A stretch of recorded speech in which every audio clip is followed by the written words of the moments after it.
Dear students, अस्सलाम वालेकुम। Hope you will be fine. आपका जो नेक्स्ट सेंटेंस आ रहा है डायरेक्ट इनडायरेक्ट में सेंटेंसेस के अंदर एक्सक्लेमेटरी सेंटेंसेस है। और exclamatory sentences are those sentences in which sudden feelings are shown. जिसके अंदर कोई अचानक फीलिंग्स आप शो करते हैं, उसमें इस तरह के अल्फाज होते हैं, aha, oh, ouch, hurray, yes, वर्ट, अलास, ब्रावो। ये अल्फाज उसके अंदर मेंशन होते हैं और साथ ही साथ ये एक्सक्लेमेटरी मार्क या साइन भी उसके अंदर मौजूद होता है। ये एक आई होता है, आई को ज़रा उल्टा करके लिखते हैं तो ये एक्सक्लेमेटरी साइन बन जाता है। इसको एक्सक्लेमेटरी साइन कहते हैं। ये इसके अंदर मौजूद होगा। अब ये मुख्तलिफ़ तरह के सेंटिमेंट्स आपके शो करते हैं। ये अल्फाज आहा जो है वो अक्सर खुशी का कोई मौका होता है, उसमें यूज़ किया जाता है। ओह, कोई मतलब कोई अफसोस वाली बात सुने आप ओह करते हैं। आउच, तकलीफ़ वगैरह हो। हुर्रे आप यूज़ करते हैं हुर्रे का वर्ड, तो हुर्रे मीन खुशी का कोई मौका हो तब आप हुर्रे का वर्ड यूज़ करते हैं। येस और येस इस तरह से आप यस करके आवाज़ करते हैं, तो इट मीन्स के यहाँ पर भी आप खुशी का कोई इजहार दे रहे हैं। यानी कि ऐसे अल्फाज जो खुशी और गमी का इजहार करें उनको एक्सक्लेमेटरी सेंटेंसेस कहते हैं। और वट से मुराद या तो किसी चीज़ की तारीफ़ की जा रही होगी या कोई अस्टॉनिशमेंट उसके अंदर पाई जा रही होगी, कोई सरप्राइज़ पाया जा रहा होगा। अलैस, अलैस का मतलब अफसोस, यहाँ पर भी कोई दुख या अफसरदगी का जिक्र होगा अलास इस सेंटेंस के अंदर। ब्रेवो, ब्रेवो मतलब किसी को शाबाशी दी जा रही हो, किसी के गुड एक्ट से आप खुश हों, तो तब आप वहाँ पर ब्रावो का वर्ड यूज़ करते हैं। तो इस तरह के जो अल्फाज होते हैं ये एक्सक्लेमेटरी सेंटेंसेस के अंदर यूज़ किए जाते हैं। तो इसको बनाने का जो तरीक़ाकार है, इट मीन्स कि जब आप डायरेक्ट से इनडायरेक्ट में चेंज करते हैं तो इसको किस तरह से चेंज करते हैं। आपका रूल वही है, आपने असर्टिव सेंटेंस, एक्सक्लेमेटरी, आपने इंटेरोगेटिव, इम्पेरेटिव, ऑप्टेटिव सेंटेंसेस किए हैं।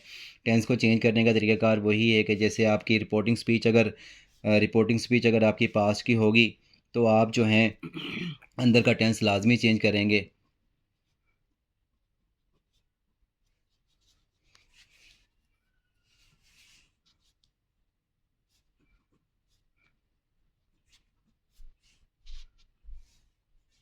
ठीक है।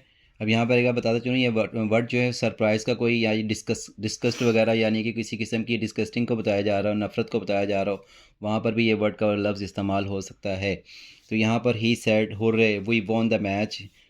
हुर्रे यानी कि हमने मैच जीत लिया था, ये कि हम मैच जीत गए थे, या we have won the match. इस तरह से आप कह सकते हैं we have won the match, हम मैच जीत चुके हैं। इस तरह से भी आप कह सकते हैं। अब इसको बनाने का तरीका सिंपल है। पहली चीज़ तो आप ये जहन में रख लें कि जब आप इसके अंदर रिपोर्टिंग कोई ऑब्जेक्ट मौजूद होता है तो उस रिपोर्टिंग ऑब्जेक्ट को आप मोस्टली नहीं लिखते, उसको एग्जाम कर देते हैं, निकाल देते हैं। यहाँ तो मैंने लिखा ही नहीं है, लेकिन अगर मैं फ़र्ज़ करूँ लिख भी देता हूँ, ही सैड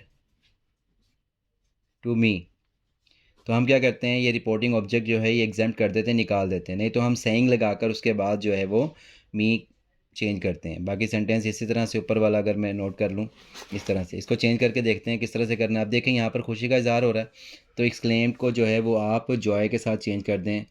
आप कह सकते हैं he exclaimed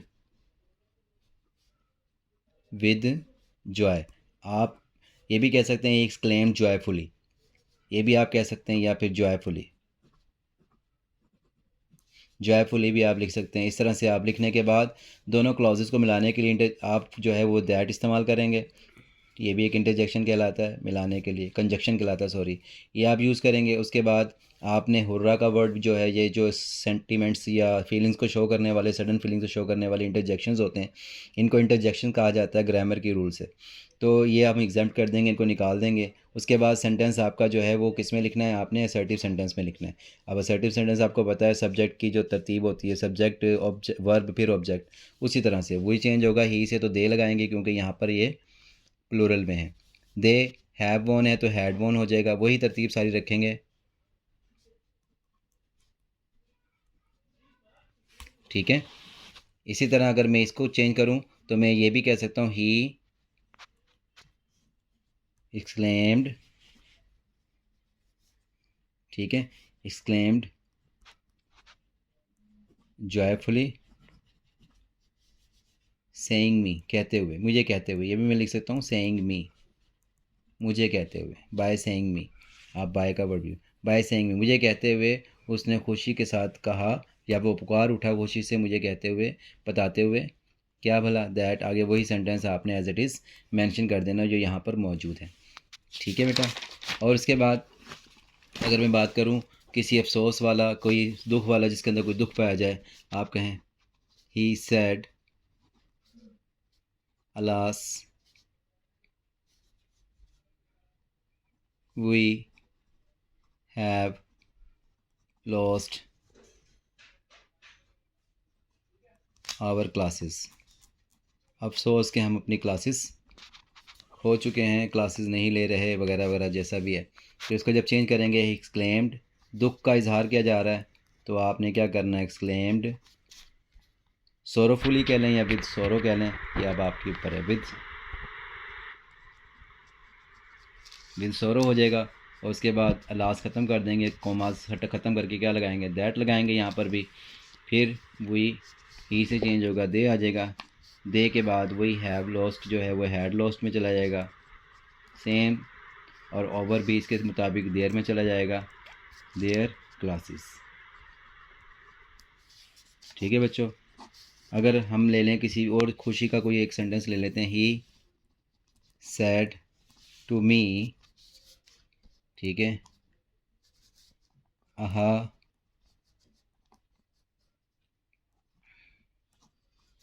she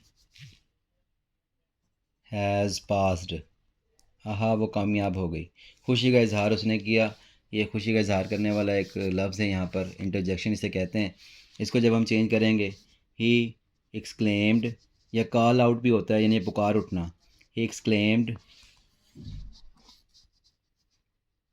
with Joy by saying me, या ख़त्म कर दें इसको, अल आहा भी ख़त्म हो जाएगा, दैट लगाएंगे। दैट के बाद जो है शी थर्ड पर्सन है, चेंज नहीं होगा, सेम एज इट इज़ रहेगा। उसके बाद हैज़ को किस में कर दें, हैड में क्या कहते हैं, क्योंकि रिपोर्टिंग स्पीच आपकी पास्ट की है, हैड पास्ट। ठीक है। इसी तरह अगर मैं बात करूँ कोई वंडर वाला अगर कोई जुमला हो जिसमें किसी एस्टोनिशमेंट का जिक्र आ रहा हो, ही सैड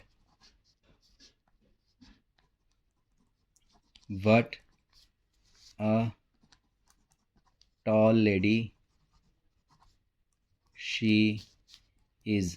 हैरानगी का यहाँ पर जिक्र हो रहा है, यहाँ इजहार हो रहा है कि कितनी लंबी खातून है ये, यानी कि वो कितनी लंबी खातून है, टॉल।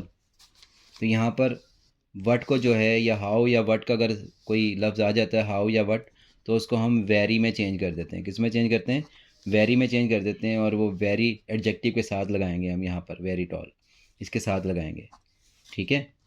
ना समझ आए तो ये वीडियो पॉज करके आप दोबारा समझ लें कि वट और हाउ को जो है वो हम वेरी में चेंज कर देते हैं, और वेरी किसके साथ लगाते हैं, वो जो वहाँ पर जो एस्टोनिशमेंट का बाइस बन रही होगी चीज़, उसके साथ। ठीक है। यहाँ पर टॉल मतलब ये लंबाई, उसकी उसकी लेंथ जो है, ये उस लेडी की जो है वो एस्टोनिशमेंट का बाइस बन रही है, तो यहाँ पर हम इसके साथ वेरी लगाएंगे।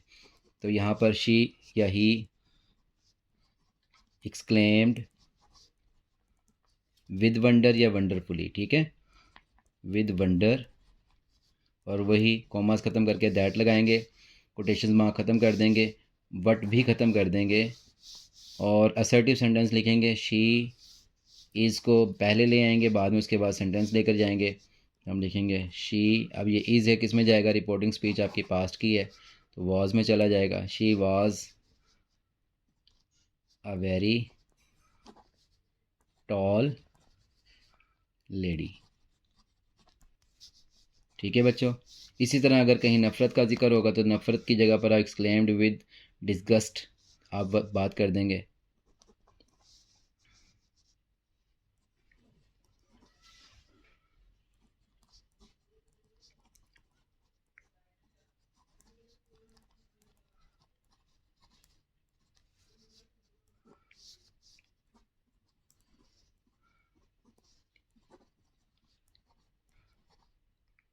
You did. अब यहाँ पर देखें, एक्सक्लेमेशन मार्क जो है लास्ट में आ रहा है, ये वट और हाउ वाले सेंटेंस के अंदर लास्ट में आ रहा है, क्योंकि इसके अंदर इंटरजेक्शन जो है वो यहाँ पर मौजूद नहीं है। वंडर या सरप्राइज़ वगैरह इसके अंदर बताया जा रहा है। तो आप इसको जब चेंज करेंगे, क्योंकि यहाँ पर उसने क्या फूल एक्ट किया है, उस पर नाराज़ हो रहा है, तो एक्सक्लेम्ड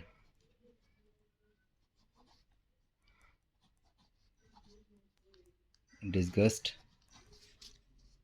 दैट लगा देंगे।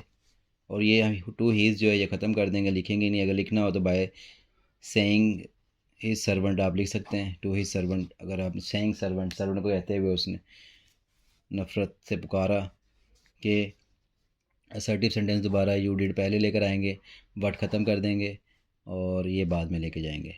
यू को हम इसलिए रिपोर्टिंग स्पीच के ऑब्जेक्ट से चेंज करते हैं और यहाँ पर ये सर्वेंट है तो सर्वेंट ही होता है, तो यू को ही से चेंज कर देंगे, ही। और ये डिड जो है वो पास्ट इंडेफिनिट है, हैड में चला जाएगा, हैड डन में चला जाएगा, हैड डन।